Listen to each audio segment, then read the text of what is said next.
If you think a shooter should be easy, this list will change your mind. These games demand precision, timing, and nerves of steel. In today's video, we're counting down the top 15 hardcore shooter games in 2025.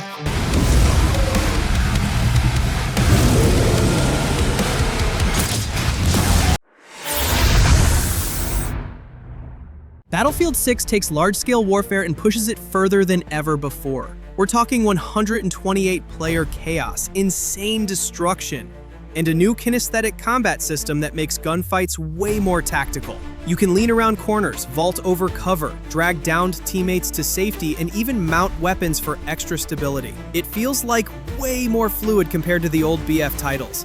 You can literally change the flow of battle, blow up buildings to create new sightlines, or drop a whole structure on an enemy squad. And vehicles are still a big deal, but now you can hitch a ride on a tank or helicopter even if the seats are full. That just makes the game feel cinematic in the best way. Classic modes like Conquest and Rush are back, but Battlefield 6 also adds Escalation, a mode where the map keeps shrinking, forcing intense close-quarters fights. Plus, the Portal editor is wild. You can create custom maps, mix eras, or build completely broken game modes. People are already making World War II rifles on futuristic maps, and yeah, it's chaos.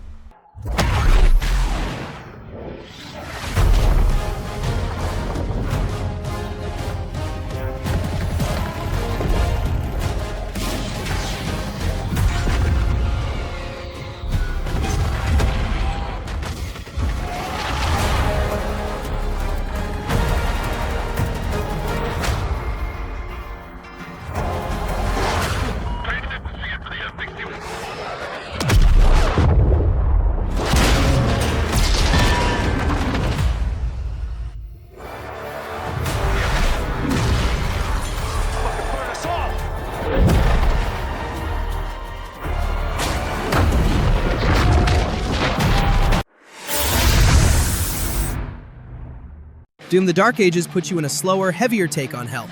This isn't the sprint and dash chaos from Eternal. Here, every fight feels like a duel. The shield saw is your best friend. Block, parry, then hurl it straight into a demon's face like you're some medieval Captain America. Add in the Skull Crusher flail and a brutal shotgun, and combat just feels, raw. Every swing matters. The maps? Huge. Like, where am I even going? But they're packed with secrets, so wandering off isn't a waste. And those big moments, they're wild. Flying on a mecha dragon, roasting demons from the sky, or piloting the Atlan mech to just bulldoze everything in your path, it's ridiculous in the best way. What I really dig is how it changes the rhythm without killing what makes Doom, Doom. It's slower, yeah, but heavier. You're blocking, countering, and timing hits instead of just bunny hopping around. When you land a perfect parry and rip something in half, man, it feels incredible.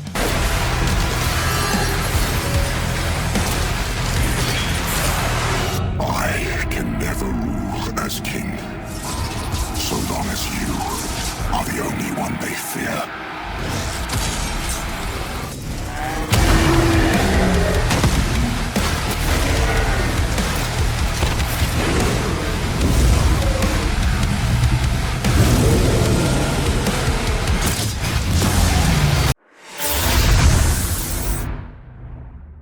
Clockwork Revolution places you in a steampunk Victorian city named Avalon. And honestly, it's giving BioShock Infinite, but with a time-bending twist that's all its own. You start off finding this device called the chronometer, and suddenly you're hopping back to the past, pumping gears of fate to reshape the present. It's wild watching your choices ripple through Avalon's history, buildings change, people react differently, and the consequences feel massive. Combat leans into classic FPS territory, but with serious RPG depth. You load up with revolvers, lever-action repeaters, modified Gatling guns, so yes, the arsenal rules. But beyond that, you're tweaking skills, stats, and choices that sculpt who you are as a character. Avalon itself, gorgeous. It's dripping with brass, clockwork limbs, floating trains, blimps in the sky. Rich world building that invites slowing down and soaking in every detail. Know it. One choice at a time. And I can even go back and change the past to change the future. And let me tell you, the hunters don't like it when the rabbits got the gun.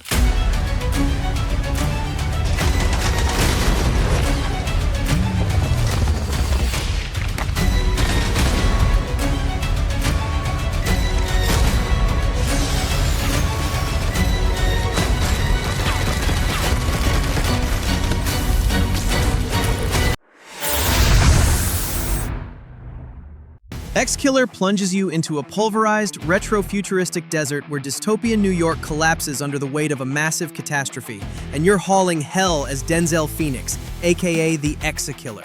You start out under the thumb of Helion Corporation, doing bounty runs across burned-out streets and dusty highways, and damn, it feels gritty. The world's semi-open, with a central hub that gradually unfolds as you unlock new areas, earn gear, or just lean into your own chaos. What's cool is that every choice you make isn't fluff. It actually changes NPC reactions, dialogue, and even alternate endings. Want to go in guns blazing? You can. Prefer sneaking, hacking, manipulating your way through?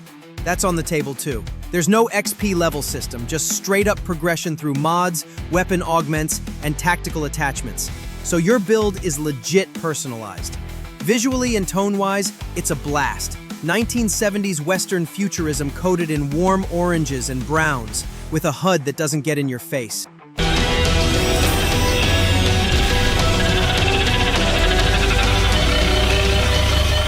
are you? I am ExeKiller. I want to make you an offer, which I'm sure you won't refuse. Killing Floor 3 throws you right back into the chaos, and yeah, it's as nasty as ever. Set in the year 2091, everything's cranked up. Guns, gore, and those Zeds, they're smarter and way more brutal. You're part of Nightfall, a rebel group trying to stop Horzine from turning the world into a full-on bio-horror playground. It's still wave-based mayhem, but now with more verticality and some fresh traversal tricks that keep things moving fast. The gunplay feels heavy, like every shot matters, and the weapon variety, it's ridiculous in the best way. You've got old-school classics, insane experimental tech, and melee options that turn close quarters into a bloodbath. Oh, and perks? They're deeper now, letting you tweak skills so your build actually feels like yours, whether you're leaning into tank vibes or pure glass cannon chaos. Visually, this one's a stunner. Unreal Engine 5 brings in these grim, neon-lit maps dripping with atmosphere.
Beneath puts you in tense first-person combat where every shot counts.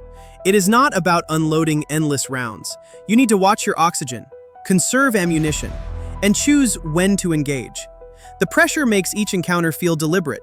All of that takes place deep underwater, inside these massive industrial facilities that feel straight up claustrophobic.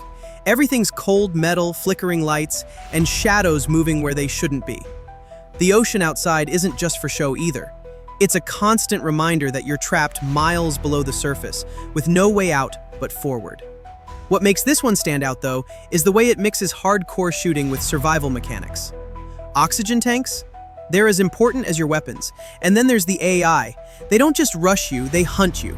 It almost feels like the environment itself is against you, which honestly makes every step stressful in the best way. We've only scratched the surface of the ocean's mysteries.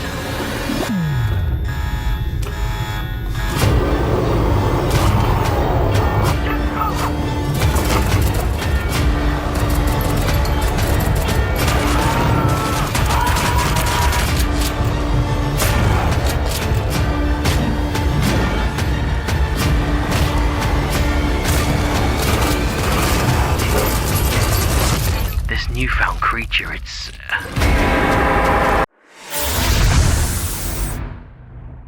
Unrecord throws you straight into the shoes of a tactical officer. And yeah, the first thing you notice, that body cam view. It's so photorealistic that people thought the reveal trailer was real footage. No HUD clutter, no flashy UI, just raw perspective that makes every move feel tense and grounded. Gameplay isn't just about pulling the trigger. It mixes investigative work, dialogue choices, and tactical shooting. You'll breach doors, interrogate suspects, and navigate crime scenes where every decision could shift the outcome. And that aiming system? Totally free. No stiff crosshairs, just the weight and sway of your weapon like you're actually holding it. The setting leans into gritty realism.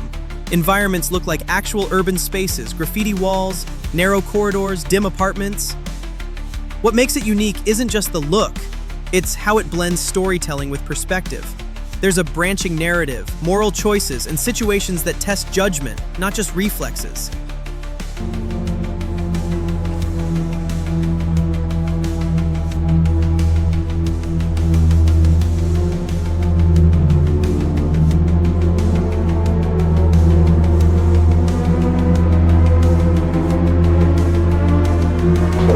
Where the fuck is Oscar?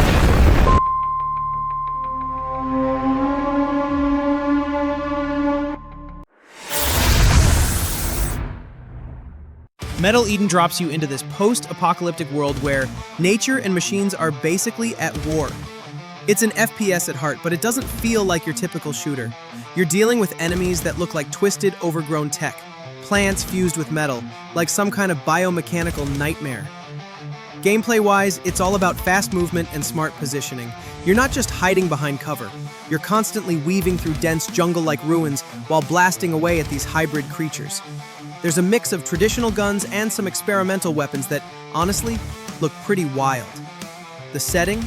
Man, it's gorgeous but eerie. Picture a world where the Earth reclaimed everything, but with a tech twist. Vines crawling over robotic husks, forests glowing with cybernetic spores. What's cool here is how the game blends survival elements with that old-school shooter feel. You gotta watch your resources, craft gear, and yeah, keep moving or you're toast.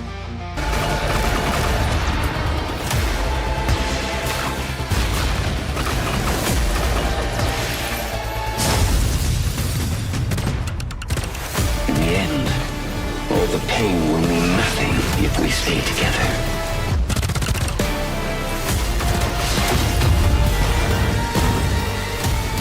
And then, just like that,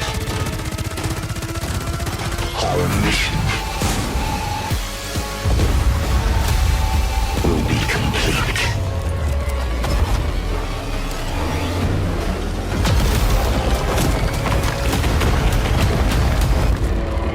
Good run, Hyper. Now let's get you back.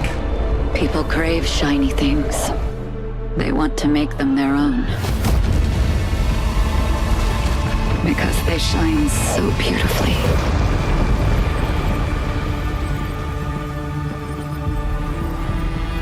But once they catch it,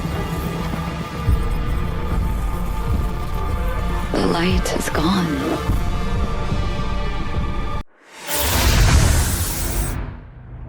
Judas. So this one's got a wild hook. There's a trio, Tom, Nefertiti, and Hope, known as the Big Three, and your choices literally decide which one turns against you. That villainy system? Super slick. Inspired by Shadow of Mordor's Nemesis vibe, expect dynamic relationships that evolve based on how you treat these characters. They can bribe you, throw down in combat, hide secrets, or flat out betray you depending on how you lean with each of them. Gameplay flexes a roguelite edge. Every death isn't the end, but a chance to come back stronger. You'll adjust your loadout, tweak abilities, and, get this, even the ship layout morphs between runs. They call it narrative Lego, where your actions literally reshape future encounters and story beats. All this unfolds on the Mayflower, a generation ship literally falling apart in space. Earth's gone, humanity's hanging by a thread, and you're trying to survive while fixing or wrecking what's left. You play as Judas, a rebel who broke free from this oppressive system, and now it's a game of survival, betrayal, and emotional stakes.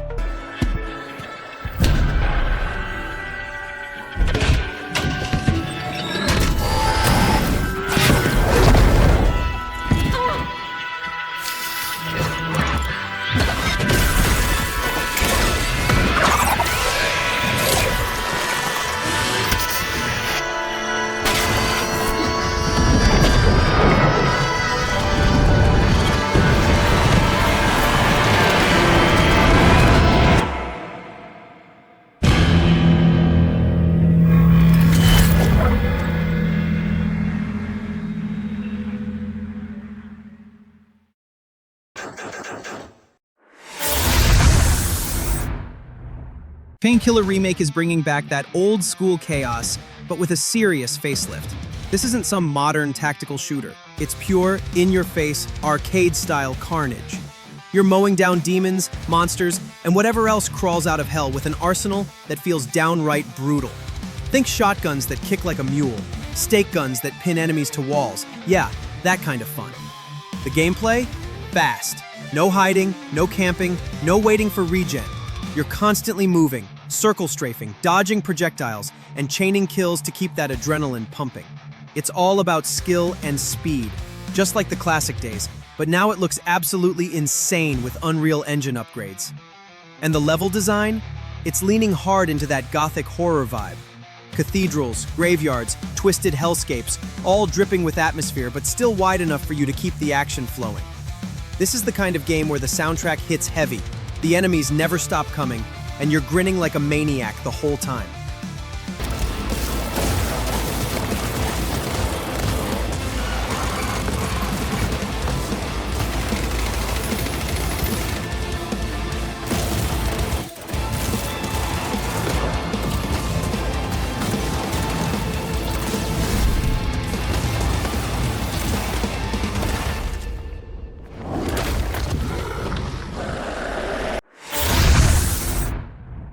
You find yourself as Nora, stranded in a weird parallel world that's part frozen forest, part rusted machinery dreamscape.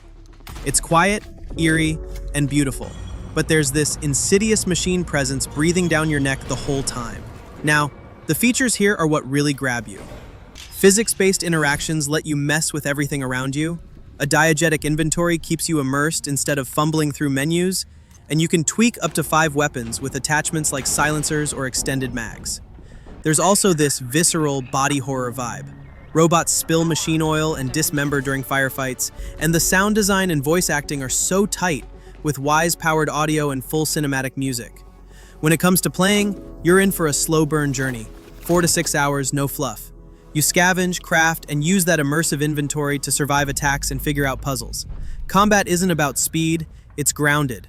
You'll upgrade gear, plan your approach, and sometimes things get creepy real quick. Marlene, I need to find a way home.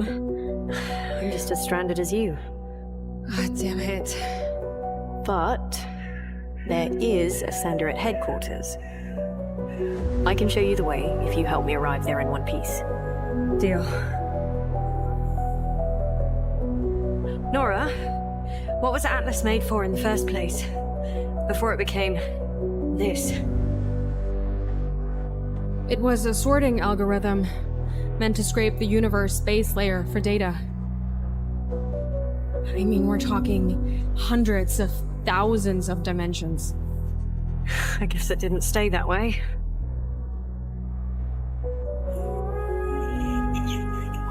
Oh no.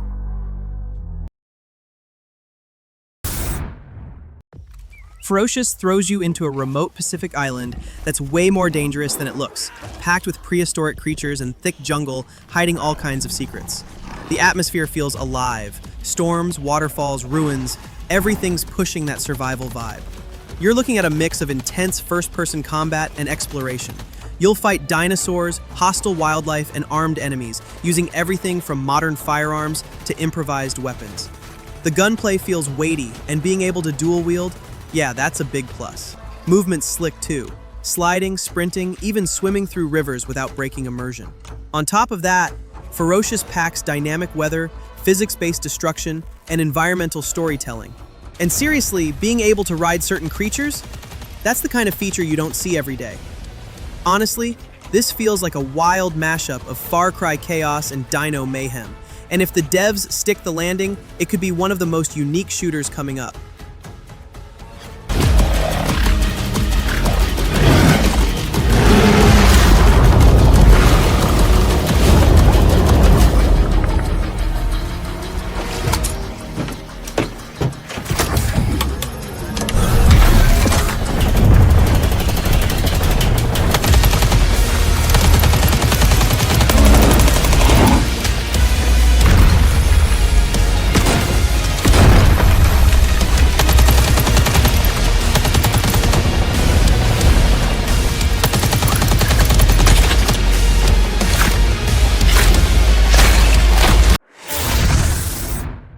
The Outer Worlds 2 kicks off with you as an Earth Directorate agent dropped into Arcadia, a fractured colony teetering on chaos. Earth's gone. Rifts are tearing through space-time. And 3 wildly different factions: militaristic overseers, corporate cultists, and religious scientists are all scrambling to control the fallout. Gameplay-wise, this one leans hard into player freedom. You can sneak, hack, charm, or blast your way through missions, leaning into a branching RPG system filled with quirks, flaws, and companions who react to anything you do. Character builds are deeper, dialogue sharper, and combat more refined, thanks to better animations and AI support. Tactical time dilation is back, slowing down the moment-to-moment for impactful decisions and cinematic gunplay. All of this unfolds in Arcadia, a flamboyant sci-fi playground of colony outposts and shifting loyalties. The bigger world and improved visuals make every corner feel alive, and your choices echo across radio broadcasts, faction propaganda, and changing environments. In 2025. Welcome back to the future. Try not to break it again. The Outer Worlds 2. I'm not interested in hiring any more idiots. I'm looking for people of tact and vision and perspicacity. Borderlands 4 is shaping up to bring that over-the-top looter-shooter chaos back in a big way. From the early teases, it's clear the game is sticking to its wild, colorful art style and insane arsenal of guns, but with some serious upgrades under the hood. This time, expect a bigger universe with multiple planets to explore and even crazier characters. Gearbox has been dropping hints about deeper RPG systems, so yeah, your builds might matter more than ever. Co-op is still a core feature, and you know they're gonna double down on that addictive loot grind and ridiculous boss fights. The gunplay, still fast, still flashy, and well, probably even more creative with weapon modifiers that make firefights unpredictable. Oh, and if you thought the last game had crazy humor, this one's likely turning it up to 11. It's gonna feel familiar, but also a big step up in terms of scale and replayability. Reporting for duty, boss. Could it be? My savior? Oh, ball punchers! This will hurt!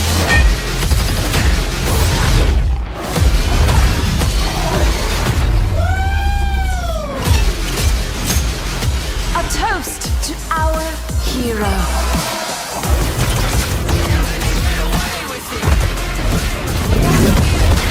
Why should you get to be free? All you do is destroy. We lead a strike team to the fortress, and then we make him pay.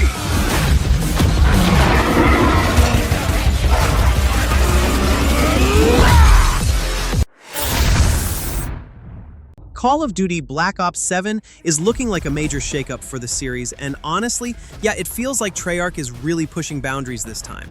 The game is rumored to dive deep into the Gulf War era, which means we're getting that gritty, boots-on-the-ground combat with a heavy dose of espionage and political tension. The campaign? Expect those cinematic set pieces Black Ops is known for, but with branching storylines and moral choices that could change how missions play out. It's not just run and gun anymore. You're gonna need to think before you pull that trigger. Multiplayer is, of course, still the core, and man, they're revamping the movement system again to make it smoother and more tactical. Zombies mode? Yeah, it's back, and apparently it's going bigger than ever with open-world elements mixed in. This feels like classic Black Ops DNA, but evolved for a new era. If you've been waiting for COD to feel fresh without losing its identity, this might be the one.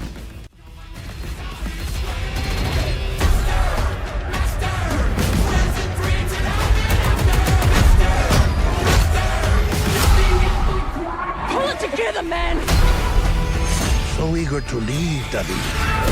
Killing the man is a hell of a lot easier than killing the idea. You were never cut out to be a Mason. No more games. This ends now.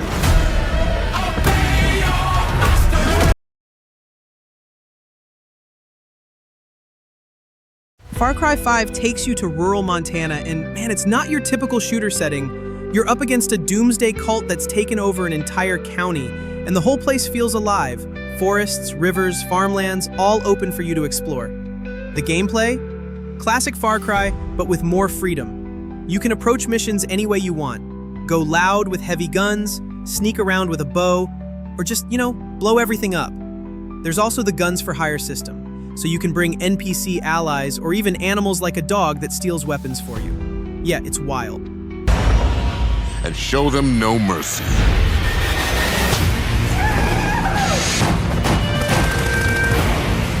If we stick together, cult will never break us.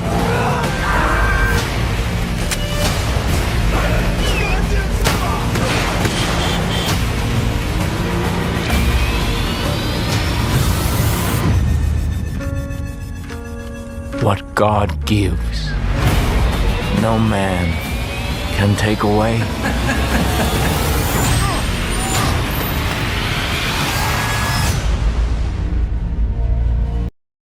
Metro Exodus. This one catapults the Metro series into an epic road trip through the wastelands of Russia. And yes, it's as jaw-dropping as it looks.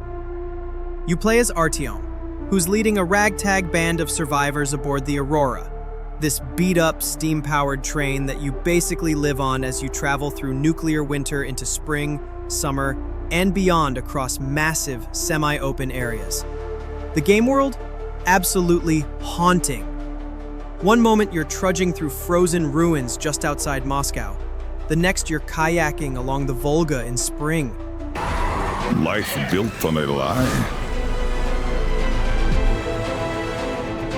Or death born out of truth?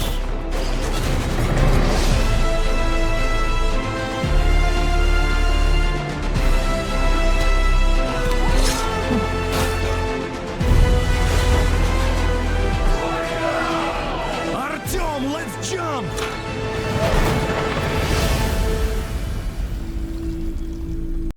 So yeah, Stalker 2 is like one of those games that just pulls you straight into the nightmare of the Chernobyl exclusion zone. It's not just about fighting mutants and hostile factions, it's the whole atmosphere. Dark forests, abandoned labs, storms that feel alive. Every bullet counts, every choice feels heavy, and you're constantly on edge, wondering what's hiding in the shadows. It's gritty, it's terrifying, and honestly, it's one of the most intense survival experiences you can get on PC right now. Shot by loners, found with a stone around his neck, thrown off a cliff, torn apart by dogs.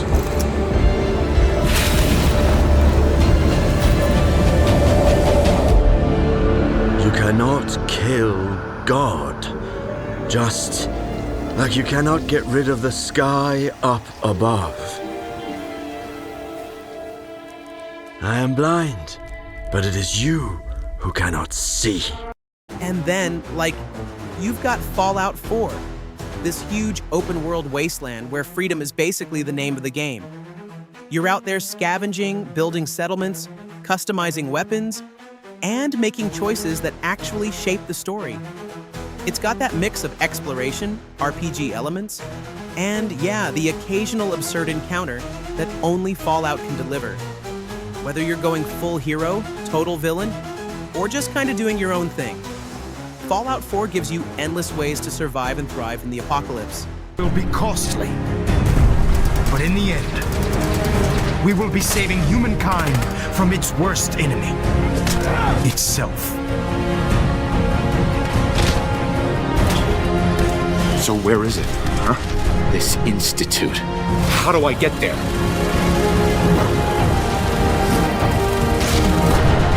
Haven't you been paying attention?